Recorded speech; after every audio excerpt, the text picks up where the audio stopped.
-1. And it also means that in the live standings, Fabiana Caruana has gone back from 4th in the world live to 2nd. So big result for Fabiana. And we're going to join the game here after move 28, where we have a closed position. The opening was a Torre attack, actually. A very strange opening to see Vladimir Kramnik playing with white. But clearly he was not really in the mood to test Fabiana Caruana's Grunfeld today. So he played a Torre attack.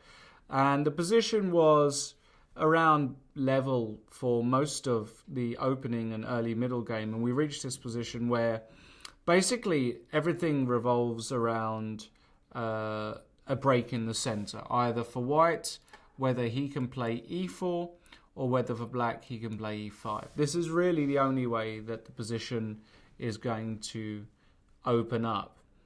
So in this position, Caruana played knight d8. The idea is to bring the knight to c6, perhaps attack this pawn on b4, and also dissuading white from ever going to e4, because now this pawn on d4 is in trouble. So it's a good move. In comparison, I should note that the pawn on a6, which is the only real weakness in black's position, is well defended by this rook on a7. And actually these pieces on a7 and a8, they might look out of the game at the moment, but the bishop does a great job of just patrolling this diagonal, just in case a future opening via e5 or e4 does happen. And also the rook, yes, it's a bit passive at the moment, but it can swing across the 6th, and we'll see how effective that can be a bit later on. So knight d8 was played by Kramnik here, rather by Caruana. And it's in this position where we see a very rare instance of Vladimir Kramnik's bad timing. In chess, he normally has impeccable timing, knows when to break, knows when to cause a rupture that is required to open the position. But here, he played e4, but it was just the wrong time. This is a mistake. Instead, he should have tried something like knight c5, and after knight c6, just to drop the queen back to e1 to defend the b4 pawn, and of course keep an eye on the e3 pawn. It should of course be noted this knight on c4 is very well placed. And things, well, they're about level here, although maybe even black's got a slight advantage or slight preference. But e4 was a mistake, because now after knight c6, suddenly we see that white's position becomes very fragile. And after e takes d5, the idea of Caruana is now to play knight takes b4. So there's been a monumental change in position. Suddenly we've had a pawn exchange, but also on top of that, it's white who feels a bit less secure suddenly. The bishop is going to enter the game. There are things happening down the e file. The e3 square is weak for a knight. Lots of complications, lots of tactics. Seems as though it all works out in black's favour. Here white played d takes e6. Funnily enough, the machine likes the move d6 as the best move, after which it gives some absolutely mad lines, beginning with queen takes d6, walking into a discovered attack, knight takes g6, but now just a simple queen d8. And apparently this is still better for black, although, of course, once we enter machine world, it's all a bit incomprehensible. But Kramnik played the more human move, d takes e6, but unfortunately this is actually just bad for him, because now after knight takes d3, Vladimir Kramnik played rook takes d3 here, and there's nothing really better. If he takes on f7 with check, queen takes f7 actually nets him serious material, because something drops. And if he doesn't do that, let's say he plays knight takes d3, well then just the simple queen takes e6. And an exchange like this is huge for black. He's got a protected pass pawn on the queen side. a5 is weak, d4 is weak. The bishop does a great job on a8. The rook's ready to swing, and knight e3 is also in the air. So just a massive position for black, and clearly better. So that's why you went rook takes e3, but this doesn't really change the assessment, because now Fabiano just took on e6, and suddenly problem with White's position is a real lack of coordination. A lot of things are not defended. A lot of pieces looking strange. Rook on d3, for example. And it's Black who's really going to be pressing here. Kramnik played queen e1, and Caruana went queen d8. That's an excellent move, clearing the path for the rook, and also just hitting this a5 pawn. h4 tried by Kramnik, giving a bit of luft for the king, and also maybe hinting at a g5 at some point. Rook f7, g5 was played, but the bishop calmly came back to g7. And White played what looks like a very human move, bishop h3. But this move was countered by an excellent practical choice, but just objectively also the strongest move in the position. A sign that Caruana is, despite having a bit of a lackluster tournament, he's still got the goods when he needs them, and he very rarely misses his chances. And here he played the fabulous rook takes f4, exchange sacrifice, just getting rid of White's best piece, the knight on f4. And the point is that after takes, it's followed up by e5. So there was a tactical motive behind it. I mentioned before the awkward placement of this rook on d3. We now see why.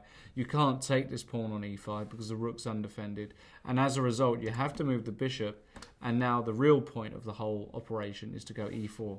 And look at how this bishop on e8, once a sleeping bear in the woods, is now turning into a roving giant. And once that diagonal is open, suddenly White's king looks really perilously placed. Well, you can't go f takes e4 because, well, any move, rook takes e4 or bishop takes e4 just wins material. So you have to go rook d1. And now a very, very good move by Caruana. Again, a sign of real class. A lot of people would play e takes f3 very quickly. But the problem is that after bishop e6 check, king h8, and now d5, suddenly White's managed to literally clog up the position. And suddenly it's White who is a lot better. Black's pieces don't function as well here. But instead, without being too hasty, Caruana plays the excellent bishop d5. This is a brilliant move. It stops d5, and the bishop is just majestic here, covering this diagonal, can enter the game by c4. Just a very, very strong move. Kramnik tried bishop e5 here. He's already in a bit of a desperate spot, but bishop e5's, a move.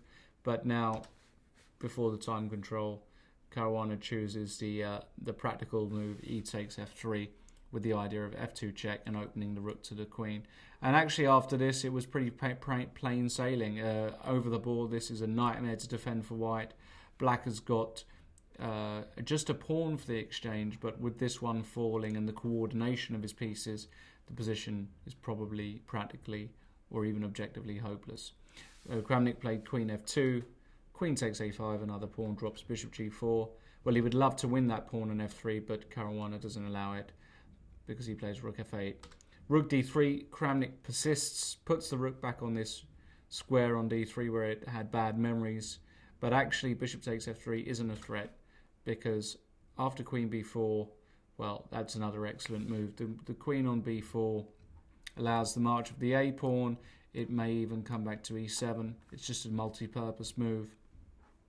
You can't take on f3 because Black would just play rook takes f3, and now knight d2. Picturesque kind of position.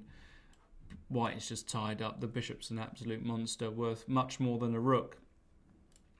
So Kramnik played bishop g3, and now another absolutely excellent move by Caruana, the best in the position, h5. This is a real, another classy move. The point is that were the bishop just to retreat back to h3, well, Black can just about play anything in this position, knight d6 to come to e4, whatever it may be. But the real benefit behind this particular and fixing the structure is that the king now has an escape square on h7, so that were rooks to come off, and this is all very speculative and in the long term, but it could happen. Were the rooks to come off, he'd have a nice escape square on h7. Well, Kramnik took on h6. Bishop takes h6 was played, king h2, but now with the bishop on h6 as well, this renewed threat of knight d2 is even more strong, and knight d2 was played. And note how you can't even go queen e1 here because knight takes f1 is check. So he went rook a1, but now after knight e4, well, the game is over. Queen c2, knight takes g3. Kramnik tried rook takes a6. He could try king takes g3 here, but after queen d6 check, king h3, and now bishop e6, just getting rid of one more defender. White's king is way too open, and black wins. Rook takes a6 is no good, because now bishop e4, white is pinned all over the place. He tried bishop takes f3, but now after queen e1, well, white can throw in the towel. Kramnik played on for a few more moves, but Caruana just found a way, just a number of forcing moves that leads to checkmate.